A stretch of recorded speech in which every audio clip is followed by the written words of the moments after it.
My ex gave his new GF my house key without telling me. When I found out, all hell broke loose. 6 months later, everything changed. I'm Emma, 28F, and I have a 6-year-old son, Liam, with my ex-boyfriend Jake, 30M. Our story began when we met in college. I was a freshman, and Jake was a junior. We hit it off immediately, bonding over our shared love for indie music and obscure movies. Our relationship moved quickly, and before I knew it, we were inseparable. Jake was my first serious boyfriend, and I was head over heels. We dated for 3 years, through the ups and downs of college life. Jake graduated and got a job at a local marketing firm, while I continued my studies. We talked about our future together, dreaming of traveling the world and eventually settling down. Then, a month before my senior year, I found out I was pregnant. It was unexpected and scary. Jake and I had always been careful, but somehow, it happened. We were both shocked and unsure about what to do. After many long, tearful conversations, we decided to keep the baby. It wasn't an easy decision, but we felt it was the right one for us. I took a year off from college to have Liam. It was a challenging time. Jake was supportive, but he was also stressed about providing for our new family. I was dealing with the physical and emotional changes of pregnancy while worrying about my future. My parents were disappointed at first but eventually came around and became a great support system. After Liam was born, Jake and I tried to make our relationship work. We moved in together and attempted to create a family unit. I went back to college part-time to finish my degree, juggling classes with caring for Liam. Jake worked long hours to support us, often coming home exhausted and stressed. The strain began to show in our relationship. We argued more frequently, usually about small things that escalated quickly. The lack of sleep, financial stress, and the sudden responsibility of parenthood took its toll on both of us. We were young and unprepared for the challenges of raising a child. Despite our best efforts, we couldn't recapture the carefree relationship we once had. 2 years after Liam was born, we made the difficult decision to separate. It was painful, but we both realized it was for the best. We agreed that Liam's well-being was our top priority, and we committed to co-parenting amicably. The first year after our breakup was tough. We had to figure out a new dynamic, learning to interact as co-parents rather than romantic partners. There were awkward moments and disagreements, but we always tried to put Liam first. Gradually, we found our rhythm. We established a routine where Jake would have Liam every other weekend and one evening during the week. We agreed to split holidays and special occasions. It wasn't always easy, but we made it work. We even started a tradition of organizing Liam's birthday parties together, wanting to show him that although we weren't together, we were still a family in our own way. Over the past 4 years, Jake and I have managed to build a respectful co-parenting relationship. We communicate regularly about Liam's needs, school, and activities. We've attended parent-teacher conferences together and cheered side by side at Liam's T-ball games. It hasn't always been smooth sailing, but we've always tried to present a united front for Liam's sake. This brings us to the present situation. Liam's 7th birthday was approaching, and as usual, Jake and I started planning the party together. Liam had recently developed a fascination with animals, so I suggested having the party at a small local zoo. Jake loved the idea, and we began making arrangements. 2 weeks before the party, Jake called me. He sounded hesitant, which immediately put me on edge. He said he wanted to bring his new girlfriend, Megan, 25F, to the party. I was surprised. I knew Jake had started dating recently, but I had no idea it was serious enough for her to attend family events. I told Jake I wasn't comfortable with Megan coming to the party. This was supposed to be about Liam, and I didn't want to introduce a new person into the mix, especially on his special day. Jake got upset, saying Megan was important to him and that she wanted to meet Liam. He argued that since they'd been dating for a few months, it was time for her to be involved in this part of his life. I stood my ground, reminding him that this was our son's special day, not a meet-the-family event. I explained that I was concerned about how it might affect Liam. We've always been careful about maintaining stability in his life, and introducing a new person at a big event like his birthday party seemed like a lot for a 6-year-old to process. Jake accused me of being jealous and said I was using Liam to control his life. His words hurt. I've never interfered in his personal life before. In fact, I encouraged him to date after our breakup, knowing he was lonely. I even offered to be flexible with our custody schedule to accommodate his dating life. I explained to Jake that I wasn't trying to control him, but I wanted to maintain the family dynamic we had established for Liam's birthdays. I suggested that he could introduce Megan to Liam another time, in a more low-key setting. Maybe they could meet at the park or over ice cream, where Liam would feel comfortable and not overwhelmed. Jake reluctantly agreed but was clearly unhappy about it. He made a comment about how I was allowed to make all the decisions regarding Liam, which stung. I've always tried to include him in decision making, and I thought we were on the same page about putting Liam's needs first. The day of the party arrived, and everything went smoothly on the surface. Liam had a great time seeing the animals and playing with his friends. Jake and I managed to keep things cordial, but there was an undeniable tension between us. I caught him checking his phone frequently, and I suspected he was texting Megan. After the party, Jake's sister Lisa, 27F, called me. Lisa and I had always gotten along well, even after Jake and I broke up. She's been a great aunt to Liam, often babysitting and buying him thoughtful gifts. So I was taken aback by the tone of her call. Lisa said I was being unfair to Jake and Megan, and that I needed to accept that Jake was moving on. She suggested that I was holding on to hope of reconciling with Jake, which is why I didn't want Megan at the party. Lisa went as far as to say that I was using Liam as an excuse to keep Jake from fully moving on with his life. I was shocked by Lisa's words. Jake and I have been over for years, and I have no desire to get back together with him. Our relationship is purely about co-parenting Liam. I tried to explain my reasoning to Lisa, but she seemed to have already made up her mind about my motivations. Now I'm second-guessing my decision. Was I wrong to not want Megan at the party? Should I have been more accommodating? I really thought I was doing what was best for Liam, but now I'm not sure. Some additional context: when Jake and I first broke up, we struggled to find a balance. There were times when he would show up unannounced at my place, wanting to see Liam. It took us almost a year to establish clear boundaries and a proper visitation schedule. I'm worried that allowing Megan to come to the party might disrupt the stability we've worked so hard to achieve. Also, Liam has been asking questions about why Daddy doesn't live with us. We've always been honest with him, explaining that sometimes grown-ups who love each other still can't live together, but that we both love him very much. I'm concerned that introducing Megan might confuse him or make him think there's a chance Jake and I will get back together. I can't help but think back to my own childhood. My parents divorced when I was 8, and I remember how confusing and painful it was when they started dating other people. I don't want Liam to experience that same hurt and confusion, especially not at his birthday party. At the same time, I know Jake is an important part of Liam's life, and if Megan is going to be a part of Jake's life long term, she'll eventually need to meet Liam. I just don't think his birthday party was the right time or place for that introduction. Am I the asshole for not allowing Jake to bring Megan to Liam's birthday party? I'm torn between standing by my decision and wondering if I should have been more flexible. I want to do what's best for Liam, but I'm no longer sure what that is. Update 1: It's been about a month since Liam's birthday party, and a lot has happened. I want to thank everyone for their input on my original post. It gave me a lot to think about and helped me gain some perspective on the situation.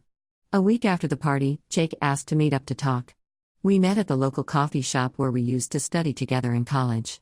It felt strange being back there, surrounded by memories of our past.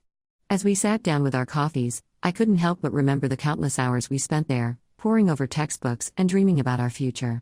Jake surprised me by starting the conversation with an apology. He admitted that he had overreacted about bringing Megan to the party and said he was sorry for accusing me of being jealous. As he spoke, I could see the Jake I used to know, the kind, thoughtful person who had been my best friend for so long. He revealed that he had been feeling guilty about introducing Megan to Liam and was projecting those feelings onto me. Jake confessed that he was worried about how Liam would react to him dating someone new. He shared a story from his own childhood, when his mom started dating after divorcing his dad. Jake remembered feeling confused and a little betrayed, even though he liked his mom's new boyfriend.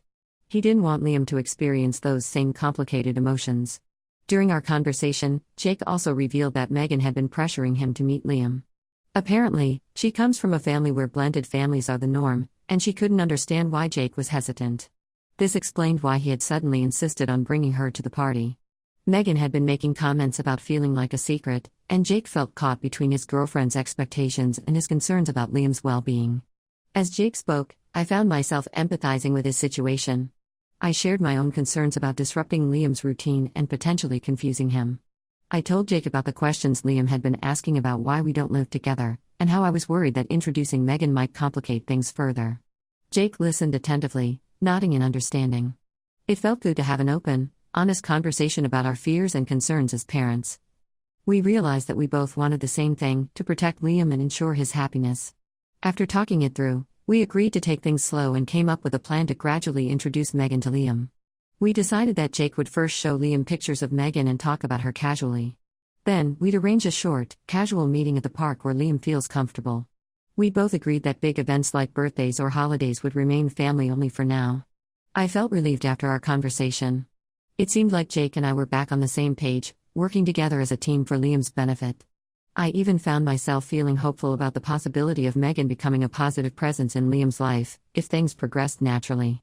However, things took an unexpected turn last week. Jake called me late one night, sounding upset. At first, I was worried something had happened to Liam, but then Jake explained the situation.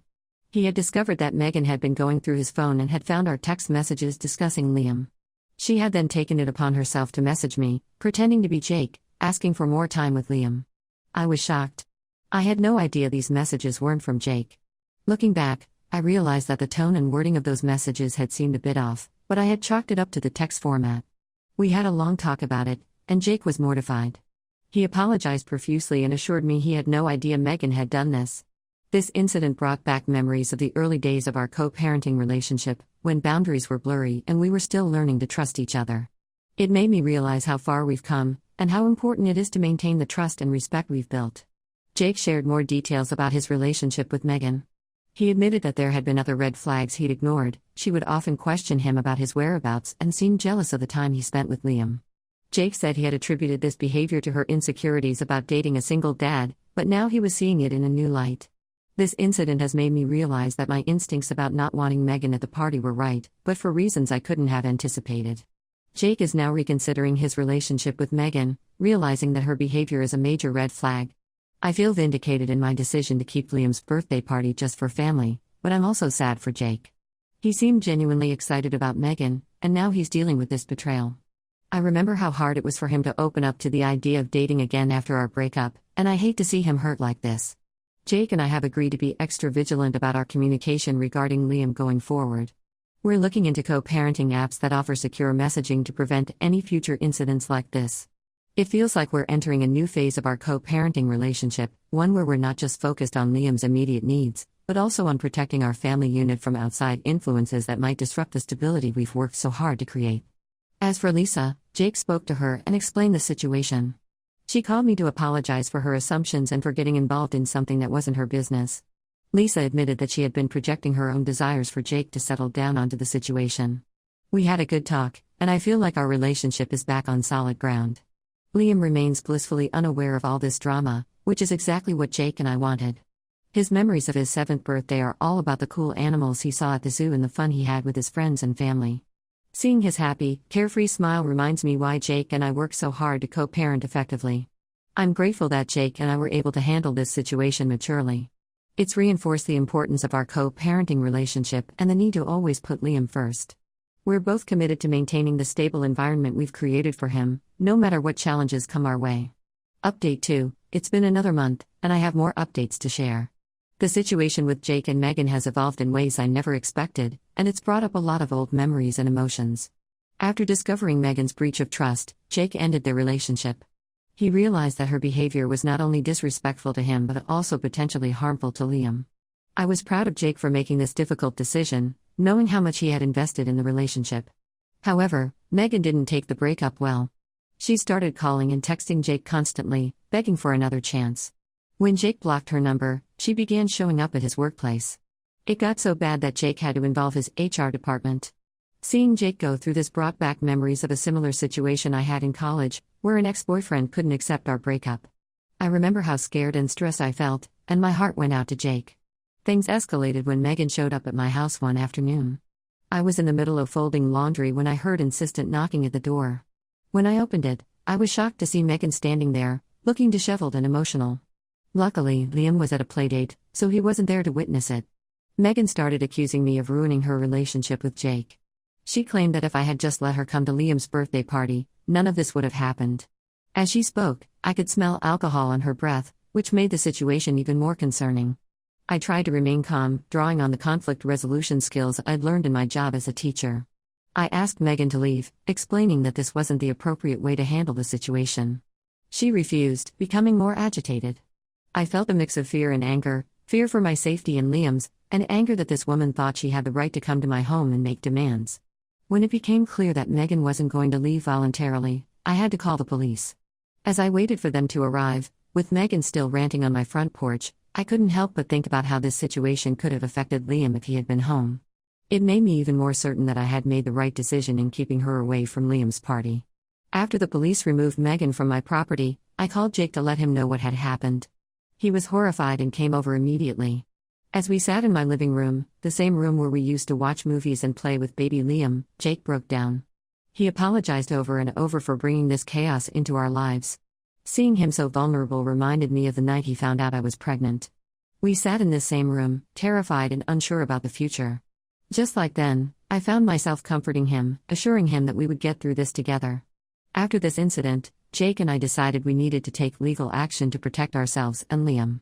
We met with a lawyer and filed for a restraining order against Megan. The process was draining, bringing up painful memories and forcing us to relive the scary moments.